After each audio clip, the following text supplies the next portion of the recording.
മിശിഹായിൽ അനുഗ്രഹീതരായവരെ, ദിവ്യകാരുണ്യ ഈശോ ഈ ദിവസം നിങ്ങളെയും നിങ്ങളുടെ കുടുംബങ്ങളെയും നിങ്ങളുടെ എല്ലാ അധ്വാനങ്ങളെയും ആശീർവദിക്കുകയും അനുഗ്രഹിക്കുകയും ചെയ്യട്ടെ എന്ന് പ്രത്യേകമായിട്ട് പ്രാർത്ഥിക്കുകയാണ്. കർത്താവിൻ്റെ സംരക്ഷണവും സഹായവും ഈ ദിവസം മുഴുവനും നിങ്ങളുടെ ഓരോരുത്തരുടെയും കൂടെ നിൽക്കട്ടെ. വിശുദ്ധ ലൂക്കായുടെ സുവിശേഷത്തിൻ്റെ 6-ാമത്തെ അധ്യായത്തിൻ്റെ 46 മുതൽ 49 വരെയുള്ള തിരുവചന ഭാഗങ്ങളിൽ നമ്മൾ വായിച്ച് ധ്യാനിക്കുന്നത് ഈശോനാഥൻ ഇപ്രകാരം പഠിപ്പിക്കുന്നതിനെക്കുറിച്ചാണ്. ഈശോ പഠിപ്പിക്കുകയാണ്, ആരുടെ ജീവിതത്തിനാണ് ഉറപ്പുള്ള ജീവിതം? ഈശോ പറയുന്നു, വചനം പാലിച്ച് ജീവിക്കുന്നവൻ്റെ ജീവിതത്തിൽ ഉറപ്പുണ്ടായിരിക്കുമെന്ന്. അത് പാറമേൽ പണിത ഭവനത്തിന് തുല്യമായിരിക്കും.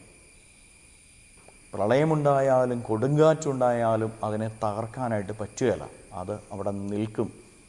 പ്രിയപ്പെട്ടവരെ, എന്താണ് ഈ വചനത്തിൻ്റെ അർത്ഥമെന്ന് നമ്മൾ മനസ്സിലാക്കണം.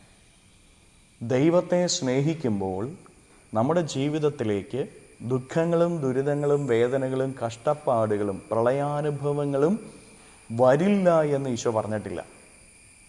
നിൻ്റെ ജീവിതത്തിൽ പ്രളയങ്ങളുണ്ടാകും, വേദനകളുണ്ടാകും, ദുഃഖങ്ങളുണ്ടാകും, കണ്ണുനീരനുഭവങ്ങളുണ്ടാകും. ഇങ്ങനെ ഈശോ പഠിപ്പിച്ചിരിക്കും. പക്ഷേ നിനക്കുറപ്പുണ്ടെങ്കിൽ, നീ ഭവനം പണിതിരിക്കുന്നത് പാറപ്പുറത്താണെങ്കിൽ, ആഴത്തിലേക്ക് അതിൻ്റെ അടിത്തറ പണിതിട്ടുണ്ടെങ്കിൽ അതിനെ തൊടാനായിട്ട് പറ്റത്തില്ല, അതിനെ നശിപ്പിക്കാനായിട്ട് ഒന്നിനും പറ്റില്ല എന്ന് ഈശോ പഠിപ്പിക്കുക. എന്താണ് പാറപ്പുറം? ആഴത്തിലുള്ള വിശ്വാസം, ഉറപ്പുള്ള വിശ്വാസം. ഉറപ്പുള്ള വിശ്വാസം നമുക്കുണ്ടെങ്കിൽ അതിന് താഴേക്ക് അടിസ്ഥാനമിടണം നമ്മുടെ പ്രാർത്ഥന, വിശുദ്ധമായ ജീവിതം, വിശുദ്ധ ബലിയർപ്പണം, വചനവായന, ജപമാല പ്രാർത്ഥന, വ്യക്തിപരമായിട്ടുള്ള പ്രാർത്ഥനകൾ. ഇതാണ് അടിത്തറ. ഈ അടിത്തറയിൽ ഭവനം പണിതിരിക്കുന്നവരാണ് നമ്മളെങ്കിൽ, പ്രിയപ്പെട്ടവരെ, നമ്മുടെ ജീവിതത്തെ തകർക്കാൻ ഒരു ശക്തിക്കും സാധിക്കില്ല. നമ്മുടെ ജീവിതം നിർത്തിയിരിക്കുന്ന പാറപ്പുറത്താണ്. എന്തുമാത്രം അതിന് അടിസ്ഥാനം ഒരുക്കിയിട്ടുണ്ട് നമ്മൾ പരിശോധിച്ച് നോക്കണം. ദൈവവചനത്തിൽ ആഴത്തിലുള്ള വിശ്വാസമാകുന്ന പാറപ്പുറത്ത്, പ്രിയപ്പെട്ടവരെ, പ്രാർത്ഥന കൊണ്ടും ബലിയർപ്പണം കൊണ്ടും ജപമാല കൊണ്ടും വചനവായന കൊണ്ടും വ്യക്തിപരമായ പ്രാർത്ഥന കൊണ്ടും അടിസ്ഥാനം ഒരുക്കിയിട്ടുണ്ട് എങ്കിൽ നിൻ്റെ ജീവിതത്തിൽ സങ്കടങ്ങൾ വന്നാലും വേദനകൾ വന്നാലും കഷ്ടപ്പാടുകൾ വന്നാലും ദുരിതങ്ങൾ വന്നാലും അതിനെ തകർക്കാനായിട്ട് സാധിക്കുകയില്ല എന്ന് ഈശോ പഠിപ്പിക്കുന്നു.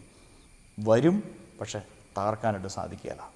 കാരണം നിൻ്റെ ബലം കർത്താവാണ്, നിന്നെ താങ്ങുന്നത് കർത്താവാണ്. ആ കർത്താവിനെ മറികടക്കാനായിട്ട് ഈ ലോകത്തിലെ ഒരു സഹനത്തിനും ഒരു വേദനയ്ക്കും ഒരു കഷ്ടപ്പാടിനും സാധിക്കുകയില്ല. ആ കർത്താവിനെ മറികടന്ന് നിൻ്റെ ജീവിതത്തെ തൊടാനായിട്ട് പറ്റുകയില്ല എന്ന് നീ തിരിച്ചറിഞ്ഞുകൊള്ളുക. നമ്മൾ ആഴത്തിൽ അടിസ്ഥാനം ഇട്ടിട്ടുണ്ടോ? നമ്മുടെ പ്രാർത്ഥനാ ജീവിതത്തെ, വിശ്വാസ ജീവിതത്തെ നമുക്ക് പരിശോധിക്കാം. സഹനങ്ങളിൽ തളർന്നു പോകുന്നുണ്ടെങ്കിൽ നമുക്ക് ആഴത്തിലൂടെ അടിസ്ഥാനമില്ല, പാറപ്പുറത്തല്ല നമ്മുടെ ജീവിതത്തെ നിർത്തിയിരിക്കുന്നത്. കരങ്ങൾ യാചനയോടെ പഠിക്കാം. ഈ ദിവസത്തിന് എല്ലാ കാര്യങ്ങളെയും ഈശോയ്ക്കോട് നമുക്ക് സ്തുതിക്കാം. ഹല്ലേലൂയ. ഈശോയെ നന്ദി. Hallelujah, hallelujah, hallelujah, hallelujah, hallelujah. കർത്താവ് ഈശോയെ, മക്കളെ ഓരോരുത്തരെയും സമർപ്പിക്കുന്നവരെ ഓരോരുത്തരെയും അനുഗ്രഹിക്കണമേ, ആശീർവദിക്കണമേ. ഇവരുടെ ജീവിതങ്ങളിലേക്കും അധ്വാനങ്ങളിലേക്കും അങ്ങ് ഇറങ്ങിച്ചെല്ലണമേ. ഇവരെ ഓരോരുത്തരെയും സംരക്ഷിച്ച് പരിപാലിക്കണമേ. ഇവരുടെ ജീവിതത്തിൽ നിന്ന്, ജീവിത വഴികളിൽ നിന്ന്, അധ്വാന മേഖലകളിൽ നിന്ന്, ചെയ്യുന്ന കാര്യങ്ങളിൽ നിന്ന്, പോകുന്ന വഴികളിൽ നിന്ന് സർവ്വ തിന്മകളും ബന്ധനങ്ങളും കെട്ടുകളും പിശാചിൻ്റെ ഉപദ്രവങ്ങളും നാരകീയ ശക്തിയുള്ള പ്രവർത്തനങ്ങളും പൈശാചിക അരൂപികളുടെ പ്രവർത്തനങ്ങളും നിർവീര്യമായി തീരട്ടെ. എല്ലാ കെട്ടുകളും ഇവരുടെ ജീവിതത്തിൽ നിന്ന് അഴിയട്ടെ.